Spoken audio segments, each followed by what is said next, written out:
Hello friends, स्वागत है आपका हमारे यूट्यूब चैनल के एम ट्यूटोरियल्स पर।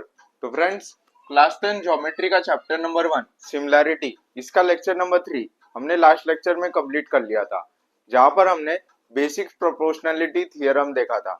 अगर आपने वो लेक्चर नहीं देखा है तो जाके देख लेना। आज हम लेक्चर नंबर 4 स्टार्ट करने जा रहे हैं, जिसमें हम कुछ प्रॉपर्टीज देखेंगे ट्रायंगल के। उससे पहले मैं बता दूं, ये लेक्चर को लाइक कर देना और आपके ज्यादा से ज्यादा फ्रेंड्स को ये लेक्चर शेयर कर देना। तो आओ चलो स्टार्ट करते हैं। तो फ्रेंड्स, स्टार्ट करते हैं सम प्रॉपर्टीज ऑफ ट्रायंगल। सबसे पहले बेसिक प्रोपोर्शनलिटी थ्योरम।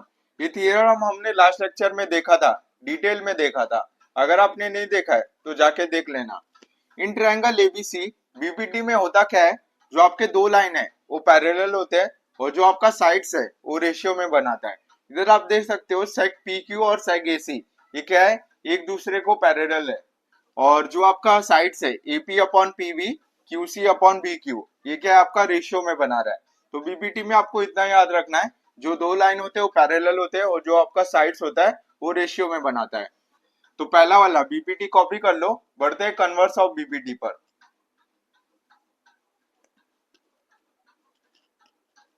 बढ़ते सेकंड पर, converse of basic proportionality theorem. तो ये आपका बीपीटी का एकदम उल्टा है। इधर आप देख सकते हो in triangle P Q R में जो आपका P S upon S Q है, पीटी अपॉन टी आर है, ये आपको पहले से दिया है। और फिर आपको बोला है जो सेग एस टी है और क्यू आर है, ये क्या है, एक दूसरे को पैरेलल है। बीपीटी में क्या होता था, पहले आपको बोलते थे कि एस टी और क्यू आर पैरेलल है और बाद में आपको साइड्स के रेशियो दिए जाते थे। यहाँ पर आपको पहले साइड्स के रेशियो दिए और बाद में बोला है आपको ये दो लाइन पैरेलल है। तो ये एकदम उल्टा है। आपको सिर्फ इतना याद रखना है कि आपको क्वेश्चन कैसे आएगा, आपको ऐसे डायग्राम दिया जाएगा और आपको ये दिया जाएगा और आपको क्या करना है, एस टी और क्यू आर फाइंड आउट करने बोला जाएगा। तो आपको क्या करना है, सिंपली ये रेशियो बनाना है। जो भी वैल्यू आपको क्वेश्चन में दी रहेगी यहाँ आपको डाल देना है और आपका वैल्यू आ जाएगा। मैं आपको इसके बाद एग्जांपल कराऊंगा, जब ये प्रॉपर्टीज खत्म हो जाएगा तो आपको अच्छे से समझ में आएगा। तो इसको कॉपी कर लो, बढ़ते हैं थर्ड पर।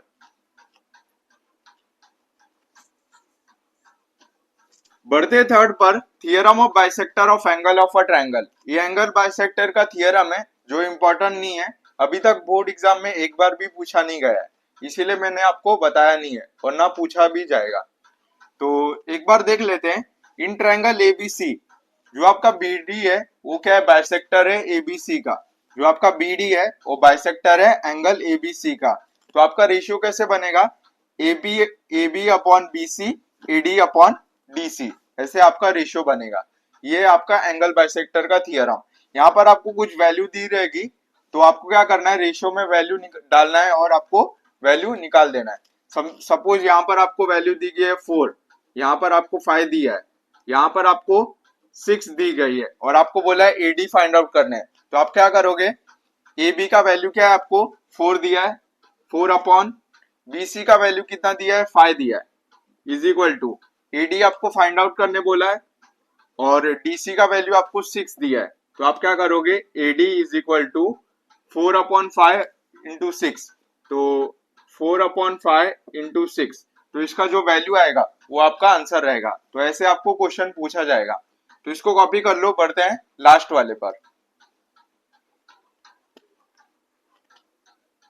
बढ़ते फोर्थ पर, property of three parallel line and the transversal. If line A X, ये वाला, line B Y and line C Z and line L M M are the transversal, तो आपका रेशियो कैसे बनेगा, A B upon B C, X Y upon Y Z. तो आपको exam में कोई भी तीन वैल्यू दी जाएगी और आपको चौथी वैल्यू फाइंड आउट करनी रहेगी। जैसे ए बी और बी सी की वैल्यू दिया है और एक्स वाई का वैल्यू दिया है और आपको वाई जेड का वैल्यू फाइंड आउट करना है। तो आपको क्या करना है, सिंपली मल्टीप्लाई करना है और आपका आंसर आ जाएगा। तो ये हो गया आपका फोर्थ वाला। अब जितने भी टॉपिक्स मैंने कराए उसके ऊपर मैं एग्जांपल लेता हूँ, आपको एग्जाम में क्वेश्चन कैसे पूछता है, तो आपको ज्यादा बेटर वे में समझ में आएगा। तो इसको कॉपी कर लो।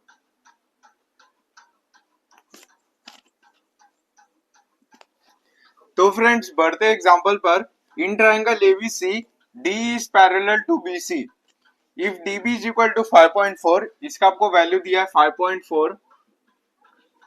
AD is equal to 1.8 centimetre, इसका आपको वैल्यू दिया है 1.8। EC is equal to 7 point centimetre, इसका आपको वैल्यू दिया 7.2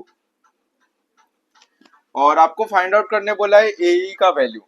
तो गिवन में क्या दिया आपको, in triangle ABC DE is parallel to BC। तो जब भी DE पैरेलल होता है, कोई भी दो साइड पैरेलल होता है तो उनका साइड्स क्या होता है, रेशियो में बन जाता है। ये कौन सा थियरम है, बेसिक प्रोपोर्शनलिटी थियरम है। तो हम लिखेंगे अकॉर्डिंग टू BPT, मैं शॉर्ट फॉर्म में लिख रहा हूं, आप पूरा लिखना, बेसिक प्रोपोर्शनलिटी थियरम। तो क्या होता है, साइड्स रेशियो में बच जाता है। तो क्या होगा, AD upon DB is equal to AE upon EC। तो आपको वैल्यूज दिया है पहले से, उसको सब्स्टिट्यूट करते हैं और आपका आंसर आ जाएगा। AD का वैल्यू क्या दिया है, 1.8। DB का वैल्यू कितना दिया है, 5.4। AE का वैल्यू क्या दिया है, नहीं दिया है, आपको फाइंड आउट करना है। और EC का वैल्यू क्या दिया है, 7.2। तो इसको क्रॉस मल्टीप्लाई करो, therefore AE is equal to 1.8 into 7.2 upon 5.4। तो देयरफॉर इसको काटो, तो 1.8 इंटू 5.4, तो 18 3 जा 54 होता है, 18 1 जा 18 3 जा। तो AE is equal to 7.2 upon 3। तो देयरफॉर AE का वैल्यू क्या आएगा, तो 3 के टेबल में 72 कितनी बार आता है, 24 3 जा 72 होता है। तो आपका आंसर क्या आएगा, 224 और बीच में पॉइंट लगा दो, तो 2.4। और क्वेश्चन में यूनिट क्या दिया था, सेंटीमीटर दिया था, तो आपका यूनिट क्या आएगा आंसर में, सेंटीमीटर। तो आपका वैल्यू मिल गया, AE का कितना मिला, 2.4 सेंटीमीटर। तो देखा आपने कितना आसान है। आपको सिर्फ थियरम याद रखना है, जब भी दो साइड पैरेलल होगी तो आपका साइड्स का रेशियो आएगा। तो वो कौन सा थियरम है, बेसिक प्रोपोर्शनलिटी थियरम। तो मैंने वो रेशियो बना दिया और सिंपली वैल्यू सब्स्टिट्यूट कर दिया और आपका AE का वैल्यू निकाल दिया। तो इसको कॉपी कर लो, बढ़ते हैं नेक्स्ट एग्जांपल पर। तो बढ़ते हैं सेकंड एग्जांपल पर। तो यहाँ पर आपको डायग्राम देखते ही पता चलता रहेगा कि ये आपको एंगल बाइसेक्टर थियरम पे क्वेश्चन दिया है। तो ऐसे आपको जज करना है, जब भी आपको क्वेश्चन दिया जाएगा उसके साथ आपको डायग्राम दिया जाएगा, तो आपको जज करना है कि कौन से थियरम पे दिया है। तो ये एंगल बाइसेक्टर थियरम पे क्वेश्चन दिया है। तो in triangle PQR sec RX bisect angle R if PR is equal to 15, इसका आपको वैल्यू दिया है, PR का 15 दिया है, RQ का वैल्यू दिया आपको 20, RQ का वैल्यू दिया आपको 20, PS का वैल्यू दिया आपको 12 और आपको फाइंड आउट क्या करना है, SQ का वैल्यू फाइंड आउट करना है। तो गिवन लिखता हूं, in triangle PQR sec RS bisects angle R, ये आपको गिवन दिया है। अब according to angle bisector theorem,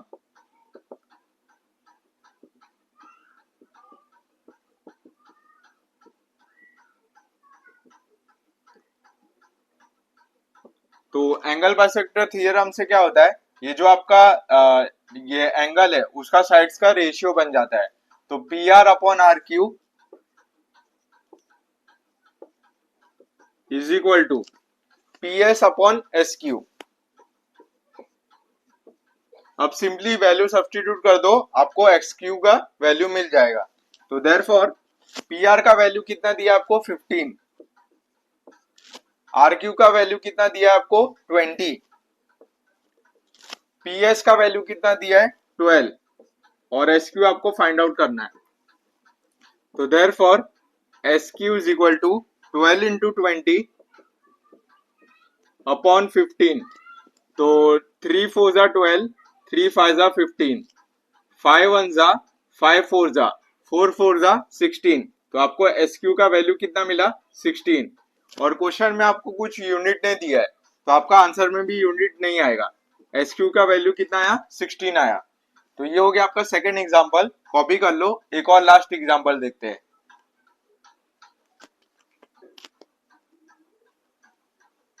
तो फ्रेंड्स बढ़ते हैं लास्ट एग्जांपल पर। यहाँ पर आपको डायग्राम देखते ही पता चलता रहेगा, ये आपको 3 पैरेलल लाइन पे थियरम के बेस पे ये क्वेश्चन दिया है। तो in figure AB is parallel to CD, CD is parallel to EF. If AC is equal to 5.4, इसका आपको वैल्यू दिया है 5.4, इधर मैं लिख देता हूँ 5.4। CE is equal to 9, BD is equal to 7.5। तो आपको किसका वैल्यू फाइंड आउट करना है? DF का आपको वैल्यू फाइंड आउट करना है। तो सबसे पहले गिवन लिख देते हैं, AB is parallel to CD is parallel to EF। अब अकॉर्डिंग टू 3 पैरेलल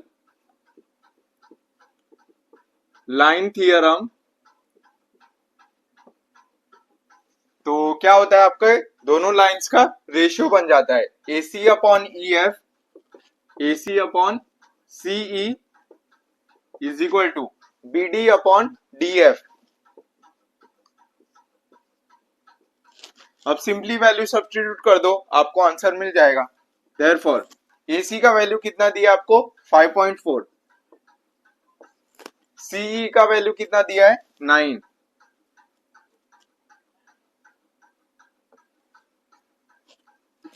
BD का वैल्यू कितना दिया है? 7.5। और DF का वैल्यू कितना दिया है, ये आपको फाइंड आउट करना है।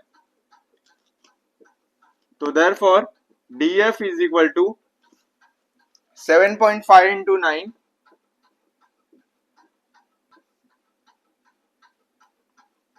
अपॉन 5.4। तो इसको मैं क्या करता हूं, ये आपको पॉइंट में दिख रहा है, तो मैं इसको 10 से डिवाइड कर देता हूं, मल्टीप्लाई और डिवाइड कर देता हूं। तो ये आपका 75 और ये 54 बन जाएगा। तो therefore DF is equal to 75 into 9 upon 54। अब इसको कैंसिल करना आसान रहेगा, तो जब भी पॉइंट में दिया जाता है तो आप ऊपर नीचे 10 से मल्टीप्लाई कर दिया करो। तो सबसे पहले 9 1 जा 9 6 जा 54 हो गया, 3 2 जा 6, तो इधर 3 2 जा 6 कैरी 1, 3 5 जा 15। तो आपका आंसर क्या आया? 25 अपॉन 2। तो therefore DF is equal to 25 upon 2। तो फाइनल आंसर क्या आया? 2 के टेबल में 25, तो 2 12 2 जा 24, 12.5। तो ये आपका फाइनल आंसर है। तो therefore DF is equal to 12.5। और आपको क्वेश्चन में कुछ यूनिट नहीं दिया है, तो आपका आंसर में भी यूनिट नहीं आएगा। तो DF का वैल्यू आपको मिल गया 12.5।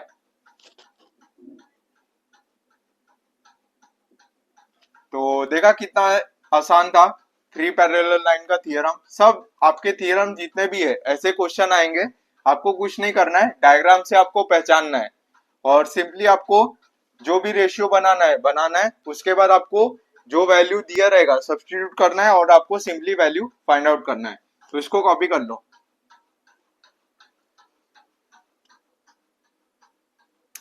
तो फ्रेंड्स उम्मीद करता हूँ कि आज का लेक्चर आपको समझ में आया होगा। आज हमारा लेक्चर नंबर 4 यहाँ पर कंप्लीट हो गया, जहाँ पर हमने कुछ थियरम देखे और उसके ऊपर कुछ एग्जांपल्स देखे। जहाँ पर आपका बीपीटी थियरम बहुत ज्यादा इंपॉर्टेंट है, मैंने आपको उसका पूरा प्रूफ बताया था। बाकी के दो थियरम का मैंने प्रूफ नहीं बताया क्योंकि वो इम्पोर्टेंट नहीं है और आपके एग्जाम में कभी भी पूछे नहीं जाएंगे। आपको इसके बेस पे सम आएगा, तो आपको ये सम्स करके जाना है। बहुत ईजी है, 2 मार्क के सम्स है। तो इसी के बेस पे आपका प्रैक्टिस सेट 1.2 बेस्ड है, जो हम लोग नेक्स्ट लेक्चर में देखेंगे। तो मिलते हैं फ्रेंड्स नेक्स्ट लेक्चर में, तब तक के लिए बाय बाय, जय हिंद।